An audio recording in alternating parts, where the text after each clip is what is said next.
Hey everyone, welcome back to DM Us the podcast. I'm Dane. And I'm Meg.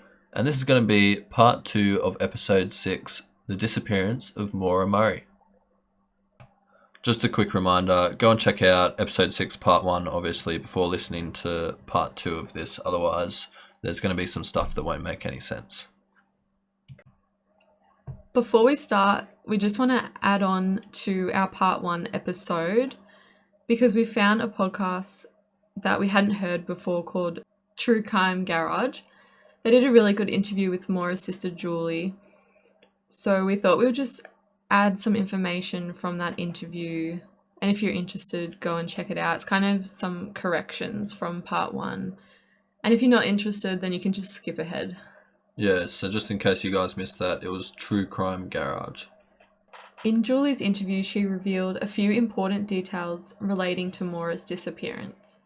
The first detail was that Maura actually had plans to tutor someone the week she went missing. The second detail is that she was working 2 jobs, and that night at her security job, the phone call was actually upsetting. So her sister had just gotten out of rehab and her then husband had taken her to a liquor store and she was telling Maura over the phone. So I feel like a lot of sources downplay the phone call and say that she wasn't upset because of it. She was just talking to her sister. Yeah. But actually it was quite upsetting. Could be the reason why she was crying. Yeah, exactly.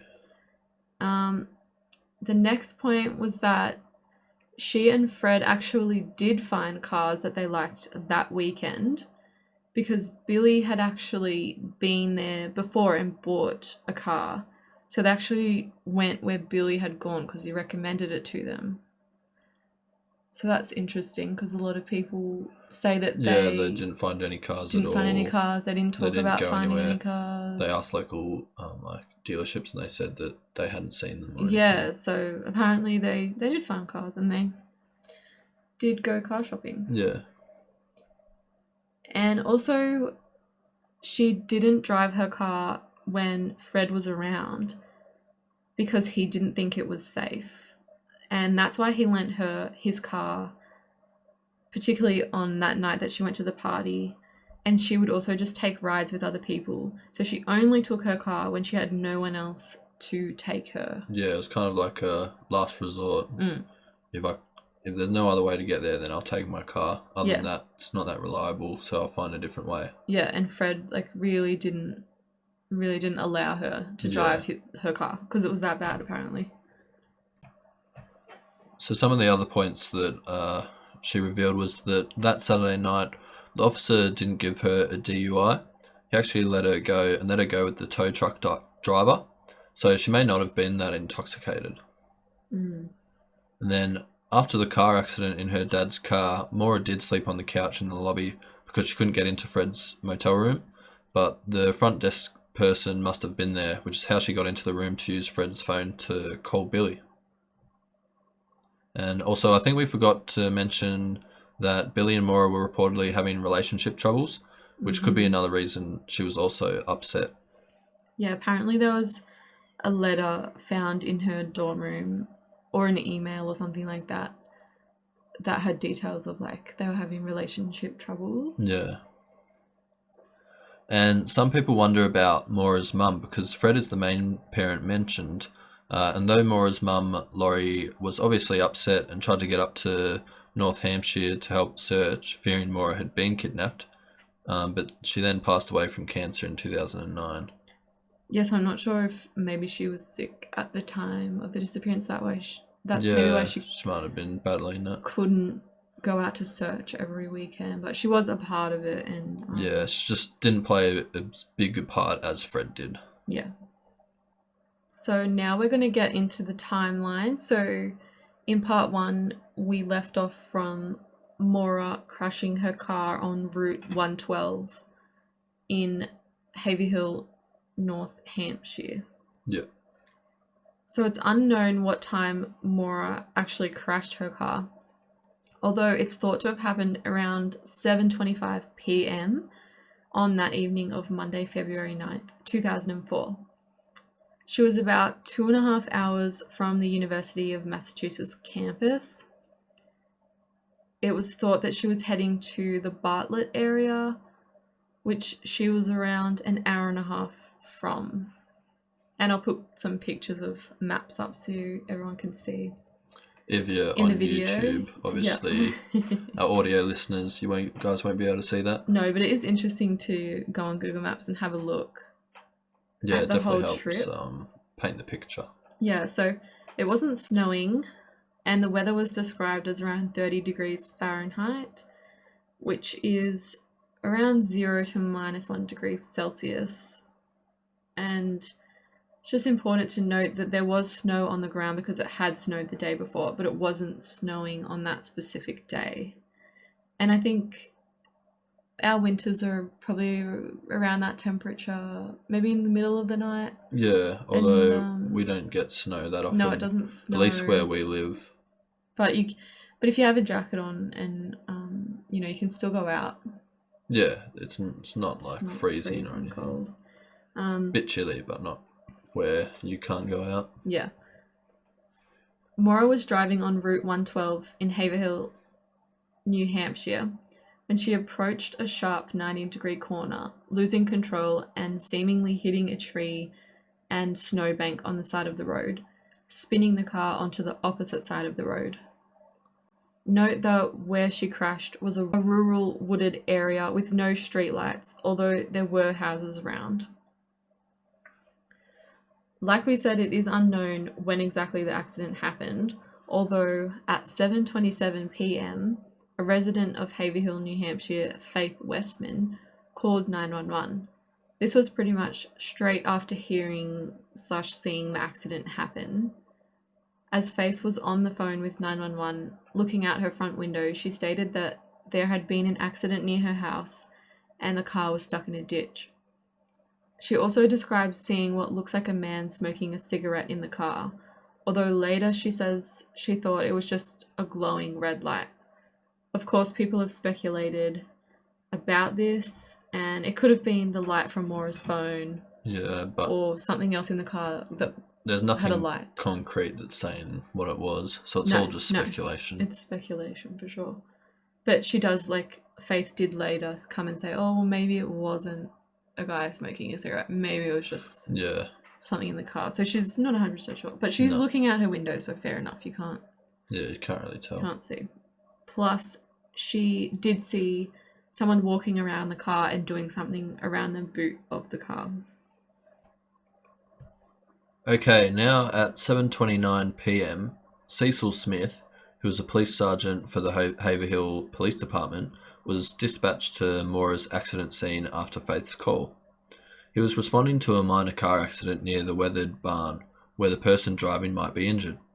He was out on another call at 7:08 p.m, which was about 20 minutes earlier, so it is not exactly known where he was coming from, but he got there within 9 minutes of being dispatched at 7:29. Another resident who lived on that street was Butch Atwood. He's the second witness, and at the time was a bus driver and was driving his bus home. He stopped and spoke to Maura, and he was the last person to have seen and spoken to her. He says he asked her if she was okay and if she wanted him to call the police for her. Then apparently Maura insisted that he not call the police, because she had already called AAA. Although, Butch knew there was no reception in the area, and still to this day there's pretty bad reception there, so it was very unlikely that she could have called anyone. I wouldn't be surprised if she felt scared and wanted him to leave, because he was a big guy, and I know you're not supposed to judge on appearance, but if that guy kind of stopped and spoke to me, if I just had a car accident and he stopped and it was dark and there was no one else around, if you go and check out a picture of him, he's kind of a little bit scary. Yeah, I guess looking. He's a bit scary looking. Yeah, he could be, unless you see him, he would have been in his bus. I don't know if that gives you creepier vibes or if I generally see bus drivers as pretty nice people. That's true, yeah. I just think although if he's a big guy and you're a girl, you might have felt a little bit worried. I think so, yeah. I think it's likely that she was just saying oh, I've already called someone, thank you, Yeah. but no thank you, and just to get him to leave. Yeah. Butch then drove back to his house and called 911 anyway at around 7:42 p.m. Good guy, Butch. Yeah. On the call, Butch tells the operator Maura didn't appear to be hurt and saw no blood, but she was shaken up. Then later he tells an officer the same thing, plus that she was slurring her speech a bit and that she was having to lean on the car. He noticed the airbags had been deployed and he didn't see anyone else around. The next part of the case is very controversial because of the confusion around when Officer Cecil Smith actually arrived at the scene. On the official police logs, he arrives at the accident scene at 7:46 p.m. Although in an interview with Cecil, he explains that he actually got there earlier, probably around 7:38 p.m. But nonetheless, by the time Cecil arrived, Maura was nowhere to be found. In his interview, Cecil says it was a normal occurrence to be called to an accident scene where there was evidence of drunk driving, but the driver had run off because they didn't want to get into trouble. Yeah. And they would just come forward the next day or later on. So that's kind of how he felt the scene appeared to him at first. Yeah, it was probably, they've been drinking, they've been in an accident, they realised police might be coming and they've run they off. just wanted to ditch it. Yeah. So as Cecil approached the scene, he saw tyre impressions and the car was in his lane facing his direction. He put his spotlights on to light up the whole area and couldn't see anyone. He then went to the Westmans' house because they called 911 originally and asked them if they knew where the girl was. Then he went to talk to Butch briefly and asked him the same thing. And Butch just says, I just spoke with her a couple of minutes ago. Like, isn't she there? And Cecil says, no. And he describes Maura to him. After this, he then says he logs his arrival time. And by then, it's 7:46 p.m. Yeah, so I guess that's interesting why he did that, and then why that would create confusion among people. But I guess, like, the first time you get on the scene, the quicker you act on everything, the more chance you have of finding them. Yeah, I think... And then once he's got most of the information he can and it looks like there's nothing that can be done straight away, he figures, all right, I'll log it in. Yeah, I think that's perfectly fine, but I think it's just a matter of hearsay. Like, it's what he's saying. You have to trust what he's saying because he's logged in. He's dispatched at 7:29, but he doesn't log in until 7:46. Yeah, so if anything did happen and Cecil was behind it, that gives him a bit of time to make up. So that's what a lot of people speculate, but to me it makes sense that he got there, he got out, checked the scene, checked with the 911 callers, and then logged. That's, to me, is like, seems pretty normal. Wow, that's what they wanted it to look what, like. Yeah, exactly. The description of the accident scene involved damage to the front of the car. The airbags had been deployed and the car was locked. The windscreen was cracked above the driver's seat, and there was also a box of wine on the floor behind the driver's seat that had spilled all over the car, as well as a Coke can that smelled like alcohol and had some red liquid in it. Plus, later on they found her gas tank was full and that there was a rag found in the tailpipe of the car. It's later thought that Fred actually told Maura to do this to stop excessive smoke coming out so she wouldn't get pulled over. Yeah, there's a lot of speculation around the rag in the tailpipe, but apparently Fred told her to do it because her car was in bad shape, and if you want to drive your car, just put a rag in the tailpipe and then it'll stop like black smoke coming out, I guess, and you won't get pulled over. Yeah, I'm not too sure. I don't know too much about cars, but... Yeah, there's a lot of speculation, like, why would you do that? That's dangerous. But there definitely were people that I saw. Some people said, I would never do that to my car, like mechanics, and then other people said, oh yeah, I've done that before, or my parents told me to do that as like a quick fix. Yeah, so... So I think it's possible. Yeah, I guess if you like know about cars, then you're heaps serious about it and you want to take a lot of care about it. But most people that aren't that into cars just use it as a tool to get from here to there and don't take too much care with it. Yeah, and they were like looking for new cars, so he probably thought, do this a few times and then I'll have bought you a new car, and Yeah. it'll be fine. It's also important to note that her keys, wallet and phone were gone and were never found or used again. She also apparently had a backpack on, which was also not found, although the AAA card was found in the car, and that's how they identified Maura. Another witness, Karen McNamara, originally called Witness A, was driving home from work that night. She had a client cancel an appointment around 7 p.m. She waited around 10 to 15 minutes before going home early at around 7:15 p.m. On her way home, she travelled across Route 112 and knew there was no reception. Therefore, she called home before she left. Karen stated that on her way home, she was on Swiftwater Road and a police SUV numbered 001 passed her with lights and sirens on. This was reportedly Cecil Smith. He and Karen were both heading east. She then went down Goose Lane and was about to turn onto Route 112 when the SUV 001 passed her again. When she eventually caught up to the scene of the accident, she saw the police car and Maura's car nose to nose but couldn't see anyone around. It is thought this would have been around 7:35 p.m. because she was driving slowly and stopped to make a call. She said Maura's car just looked like it was parked on the wrong side of the road. She stopped near Butch Atwood's house, thinking about getting out to help, but she felt it was unsafe and the police were there, so she decided to keep going home, thinking they had it handled. She also says there were other cars that passed her and she never saw anyone walking along the road. Near Beaver Pond, she got service again and she called home again to say she was almost there. A couple of days later, she called the police to tell them what she saw.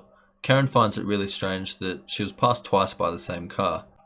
Cecil actually says in his interview that he just went what he thought was a quicker way, which was Route 10 and then onto Route 112. There is also speculation about another officer who was at the scene. Cecil explains that because the location was close to state lines, a state trooper, Chief Monahan, came by asking if Cecil needed any help. Cecil asked him to check down the roads for a girl, and he thinks Monahan went east to check. Cecil states he asked for an ambulance and also asked them to look out for Maura on their way there, which was between 7:30 p.m. and 8 p.m. Apparently they did search the scene for Maura, but it's unknown how far they actually went, and the ambulances were dismissed not long after arriving. They claim they didn't see any evidence of Maura or that she had walked through the snow. Just note that there is a lot of speculation around which direction people were actually searching. It's believed that no one actually searched east, only west, but no one's sure, and Cecil does say that he reckons they did go east. But eventually the car was towed away and everyone left the scene around 9:30 p.m. The next sighting is not 100%, but a contractor who was coming home from work at around 8:30 p.m. apparently saw someone matching Maura's description walking fast or running down the road around 7 kilometers east of the accident scene. He was confused about dates initially and didn't come forward until he realized that he thought that was the night that she went missing. Another witness was a local lady who was walking to a convenience store that night around 7 p.m. when a red truck drove past her and slowed down a bit, then drove off. She noted there was an eagle image on the back of it and that the number plate was from Massachusetts. She gets to the store, sees the red truck again in the parking lot, then it drives off, heading east towards the accident site, which was thought to have been around 10 minutes ahead of Maura. She then heard police driving by the store while she was inside, and she states that she was inside for about 35 minutes and didn't see Maura. When she was walking back home, the ambulance was leaving the scene and actually stopped to see if she was Maura. She believed this red truck could have been involved because she had never seen it around the area before and never saw it again after that night. This sighting is questioned just because of the timing, and people pointed out that it all happened around like 10 to 20 minutes before the accident even happened. Unfortunately, Maura's family weren't notified about her disappearance until the next day and didn't refer to her as missing until around 12 p.m. the next day as well, which is a reoccurring theme in all these cases. Like, they weren't reported missing straight away. It was until like 12 to 24 hours later. Yeah, they can't report them missing straight away. They have to wait a certain amount of time. No, I don't think they do. Anymore? I thought they still have to. I thought in this case it was just because they thought that there was like a drunk driver and they'd just run away and that they would come back the next day. Yeah, well, I thought... But I didn't think that was a real thing. Oh, well, maybe it's not. I could be wrong. I don't know. I could just be going off hearsay. I don't know. For some reason, I thought that the police just always say that, but it wasn't actually true. I don't know. Anyways, when the family finally did find out, they all made their way up to the accident scene to search for Maura. When Billy was on the flight over, he had turned off his phone, and when he turned it back on, he had a mysterious voicemail that he believed was Maura sobbing. Although the call ended up being traced back to a calling card issued to the Red Cross, so it was believed to not have been Maura, but he believed that it was like a phone call from her. Right, that's weird. Why, like, even if it was, why would he get a voicemail of someone sobbing? Well, someone reckons like it was just like a misdial, like a pocket dial or something like that. So it was just like background noise of people. But yeah, if it was like a girl sobbing, that is definitely suspicious. Yeah, seems to relate pretty well to everything that's going on. Yeah, that's true. 10 days after she disappeared, a proper search was conducted on the ground, in the air, and using sniffer dogs and cadaver dogs. One of Maura's sisters actually found a pair of women's underwear during the search, but they were DNA tested and turned out not to be Maura's. The family continued to search for Maura for the rest of February and did press conferences and interviews trying to get the word out. And what's really sad is that Fred drove up every weekend to search for Maura for years after she disappeared. Yeah. He would work all week and then he would drive up to look for her by himself sometimes. That'd be so heartbreaking every weekend, coming back home, not having found anything. He might have just even been going for a clue. Yeah, totally. It's really sad. Yeah. Later that year, a man came forward and gave Fred a rusty old knife with blood on it. He stated that he believed his brother, who at the time lived in an A-frame house on that street where she went missing, was involved. Fred tried to turn the knife into the police, and apparently they took it the second time, although the police won't share any details about it. So they didn't take it the first time? No, I think they said something about that they couldn't take it, or although it might have been unrelated. Because someone had given it to Fred. I'm not sure, but I guess it could have been like tampered evidence or something. Yeah, it was something weird like that. But still, if you thought it was part of the case, yeah, I'm not sure. I think you would take it. But anyways, they did eventually take it, but it's unknown if they actually tested it, if they still have it. Yeah, they might have not sure. Protocol where they need to collect the evidence themselves instead of other people saying, hey, I've got some evidence here for you, use this. Yeah, I think you're right. So in 2005, a man supposedly found a black backpack behind a restroom at a lookout in the woods around 48 kilometres from Woodsville, which was near the accident. It is noted that the backpack that we said wasn't found in the car, that was black as well, which is why... Yeah, so apparently she was wearing it when she left the accident scene. Okay. Yeah, that was meant to be a black backpack as well. We left out the colour, but now you guys know. The police were notified, and all they said was that they were aware of the backpack, but again, it's unknown if anything came of that. Yeah, it doesn't seem like the police let out a lot of information. No. At all. We might talk about that later, but yeah, Fred has been trying to get the police to reveal information because it might help him and the general public, because he's probably trying a lot harder than the current police. They might have moved on to different cases. And he says, like, it's been so long, you have to release the information. Yeah. Anything that might help. Yeah. In 2006, the owners of the A-frame house let investigators into the house with cadaver dogs, and the dogs actually hit on an upstairs wardrobe, and the carpet from the wardrobe was actually sent off to the police. And again, the police won't really share information about if it even got tested or what the results were, or I couldn't find it anyways. So that's interesting. And then in 2012, a creepy video surfaced on YouTube on the anniversary of Maura's disappearance. It was just a guy standing in the picture just laughing, and it was really creepy. I think it's taken down that now. sounds pretty creepy. Yeah, but police don't think there's anything to this. It's just like a Poor weirdo. Fred, if he saw that. I know. And the family, of course. Yeah. In 2014, a family who had bought the A-frame house from the previous owners, they had planned to renovate it. And they were aware of the stories about Maura. They had done a bit of research after they found out.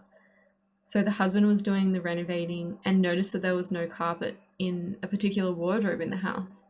The couple actually decided to buy luminol because that they had found out that the cadaver dogs had hit in the wardrobe.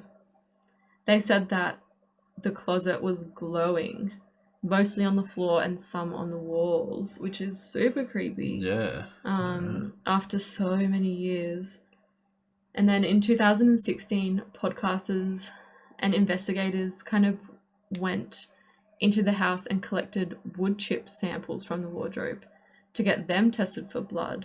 And apparently the blood tested positive for 2 different people's blood. So right. Even if Maura wasn't killed in that house, it seems like someone was. Yeah. And like I said before, it was owned by the guy who gave Fred the knife. Yeah. His brother had lived in that house, and he said his brother had been acting weird and might have been involved. Now we find out that like cadaver dogs hit in the house and that there's supposedly blood in there, and this is on the street where she went missing, so it's quite interesting. Yeah. Stay away from that street. Yeah, I know. We've also heard of a witness that says she saw a girl with an older man in a store, and she supposedly mouthed, "Help me," to the lady. And she actually believes that this was Maura, but there's not much about this sighting, and people definitely question it. And she says, like, by the time she realized the girl had mouthed "Help me," like, they had left the store. And yeah, I'm not sure. You can't really find much information on this sighting, so I don't know if it's credible, and I don't know what year it was or whereabouts it was. Yeah, exactly. Let's get into the theories about this case, or the main theories. Let's start with the first theory, that this was a police cover-up. This stems from Karen, witness A's account, because she would have passed the scene roughly around 7:35 p.m, and Cecil wasn't logged in until 7:46 p.m. So if that's true, then who was the officer that was there when she passed at 7:35 p.m? Although you do have Cecil's account that he didn't log his arrival until after he searched the scene and spoke to the witnesses. So it could have still been him there earlier doing all the stuff that he had said. But she describes having the feeling that something was off about the scene when she drove past. Now, we're not sure that Fred believes in the police cover-up theory, but he definitely always thought that they never did a good enough job at the scene, interviewing witnesses or properly searching for Maura and sharing information about the case. Like we've talked before, they didn't share a lot of information, and Fred's trying to get as much information as he can to try and help find Maura. Yeah, exactly. I think that's an interesting theory. I think it's maybe possible. Some people say, like, what if the police got to the scene and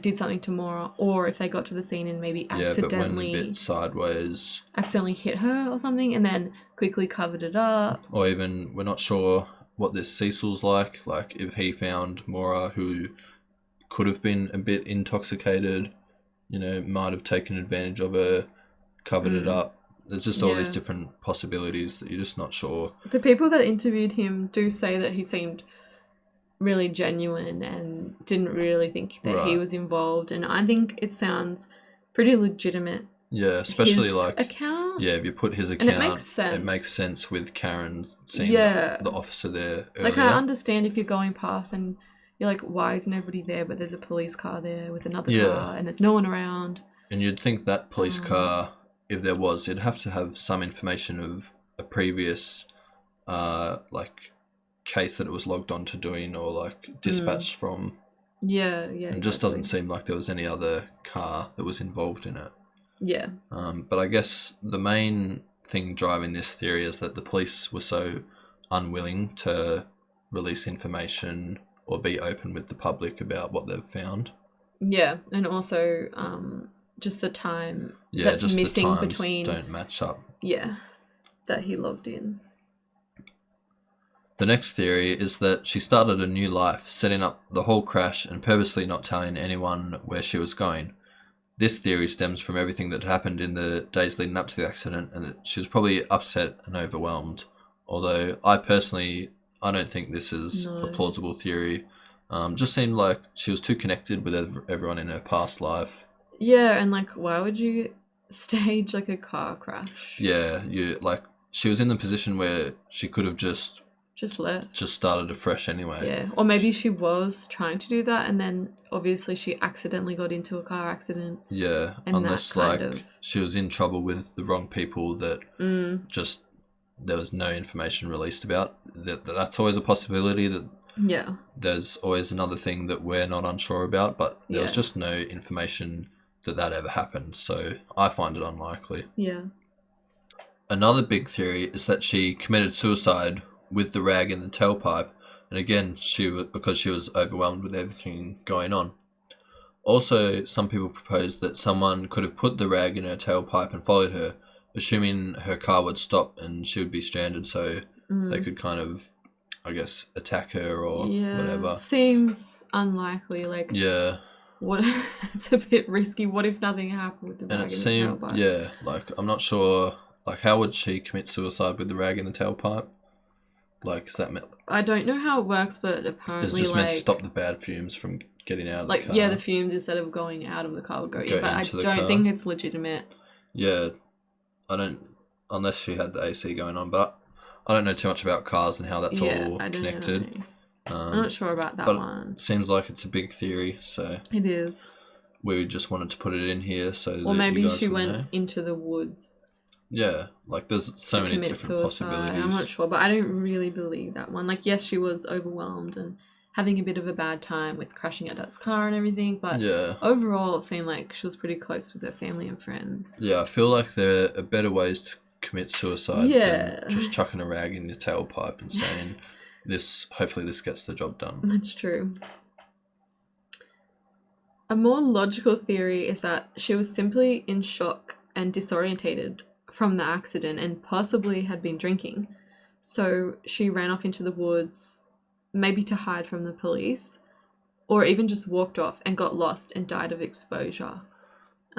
This one I believed for a really, really long time, and I still kind of believe, but keep in mind, Cecil Smith said there was no signs of footprints in the snow. Yeah, that's a big thing. Which is something I find would be really noticeable if someone had been walking in the snow. Was there ever a search into the woods? I believe there was a search. Because you'd think, like, if she ended up dying of exposure, there's got to be something left behind the backpack. Like, you'd find something that would, especially if Fred went there and searched all around that. Well, people think that she might have hid somewhere out of the weather, but that would have been a pretty good hiding spot. Yeah. And then some people talk about there was a river nearby and maybe she had, I don't know, tried to cross the river and got hypothermia. Right. And apparently if you get hypothermia, you start to, like, get hot. Have you ever heard of that? Yeah, I know. And you take your clothes off, really but you're hot actually really, freezing. You're actually cold, right. You start to get really hot. But that's when, you're starting to But then again, you'd think then you'd find the clothes if she took them off. True, yeah, I just feel like with so much time that's passed, there would have been people that, like, would have just explored those woods. They did. I'm pretty sure they did search. Something. I don't know how far again, but I'm sure that they did search the area surrounding the accident, yes. But She'd have to be very well hidden or really unlucky for them to Not have found not her, have found her. especially by now. Yeah, it seems more likely that she walked up the road. Yeah. But we'll get to that one. In this interview with Maura's sister Julie actually put forward an interesting theory, but she also states that she isn't married to any particular theory. Like the family don't have one thing that they think happened, which is fair enough. But apparently when Maura was previously up in New Hampshire with the family or with Billy, she got a fine for speeding. So she did pay the fine, although apparently there was some kind of reinstatement fee that she hadn't paid, or she didn't realise she had to pay. Right. So that actually meant that her license would have been suspended in New Hampshire. And Julie thinks that maybe she found out from the police officer on that Saturday night when she crashed her dad's car. And so maybe like the police would have come to the scene and told her like, you're driving with a suspended license or something like that. And then apparently to pay this reinstatement fee, she would have had to show up in person to pay it. So they think that this is a very logical reason to why she ended up in New Hampshire, because she had to pay this fee in person. Yeah. Although Julie points out that she was further up, like she had driven past the destination that where she had to pay the ticket. I don't actually know where that was, but I think this is like a really logical explanation for why she was there. Yeah, so it's a good theory why she's there, but it doesn't really explain what happened to her. Yeah, that's true. Well, it kind of implies that, you know, something went wrong along the way. But then again, if she's gone up further, I thought maybe like, did she have family or friends up there since they'd been going there for years? Yeah, I'm not sure. Maybe did she go and visit someone, but then why hasn't that person come forward? Or did she just not tell? You know how some people just drop in unannounced? Yeah, some people do that. Maybe that's why, like, maybe she went to pay the fee and then went to meet somebody. I don't know, but I think that's interesting. Yeah, I think the best thing with this theory is just it gives a good reason as to why she's there. She's there, yeah. Probably the most widely believed theory was that she was walking up the road to get help or to find phone reception and was either picked up by somebody or accepted a ride from someone who took the opportunity to harm her. This stems from the fact that police brought out sniffer dogs to the scene and they tracked her about 100 meters up the road, then suddenly lost the scent. Right. And I believe that this was up near Butcher's house. This also ties in with the A-frame house and the guy who lived near the accident scene with the knife. Maybe he picked her up and took her back to his house. Maybe he seemed more approachable than Butch did. Although Fred does make an interesting point that they used Maura's brand new gloves. Like they gave her brand new gloves to the sniffer dogs. Yeah, so then it might not have been the strongest scent yet. He didn't think that she had even worn them yet. Okay. But I don't know, she probably would have touched them, but you know, he wishes that they would have asked him for something of hers that was used. Yeah. So they would have got a really strong scent. You can't go 100% on the sniffer dogs. But it does match up with getting picked up in a car. Yeah. So that's interesting. And this theory can kind of be broken up because some people propose that she was driving in tandem with someone else. Whether that means on purpose or someone was just following her. Maybe the red truck. I'm not sure. The red truck was mentioned a couple times. Yeah. Then after she crashed, the tandem driver picked her up. Yeah. What if Maura got picked up and went to her destination? Then something happened there. Not actually at the accident site. I've seen that proposed as well. But that would mean that there's like a missing person to the puzzle kind of thing. Yeah. Like someone isn't coming forward. Maybe they were involved in it. But yeah, maybe they were involved. I'm not sure. Like, seems weird. It's just unfortunate because there's just so many unknowns about it. I know, so many. And hopefully in the future, police might release some information about it. Yeah. or at least what they've uncovered.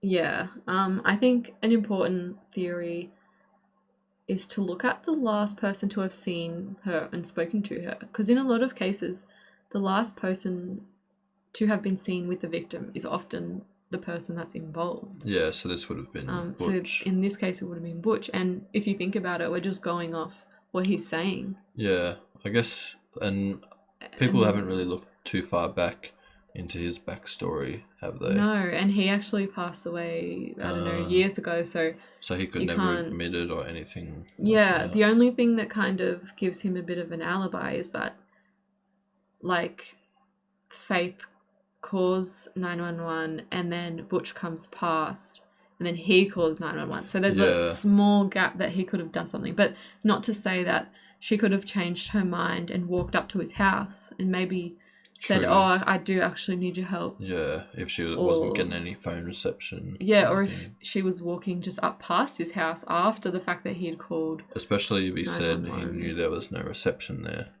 Yeah, definitely could have taken advantage. It would have been interesting to see if they had gotten his DNA and tested it with the positive blood at that A-frame house or even the A-frame owner's house. Yeah, that's true. Because they said, there was 2 bloods there. Yeah. And also Billy Roush, Maura's boyfriend at the time, he is also a suspect to some people. It's thought that he and Maura were having some relationship problems, like we said before. Yeah. Although he was in Oklahoma, and even Julie, Maura's sister, doesn't believe it's possible for him to be directly involved because he was in the army or whatever. Right. So she said, like, it's so hard to leave the base. You can't just leave. Just to unexpectedly. There would have been we would have had to inform people that he was leaving. Yeah. Like, get permission to leave the base, all that kind of stuff, lodged it in. So I don't think he was directly involved. Right. But it's interesting to note that Billy has actually been in court lately, like this year and last year, because women have actually come forward saying he's abused and sexually assaulted them at their workplace. Yeah, wow.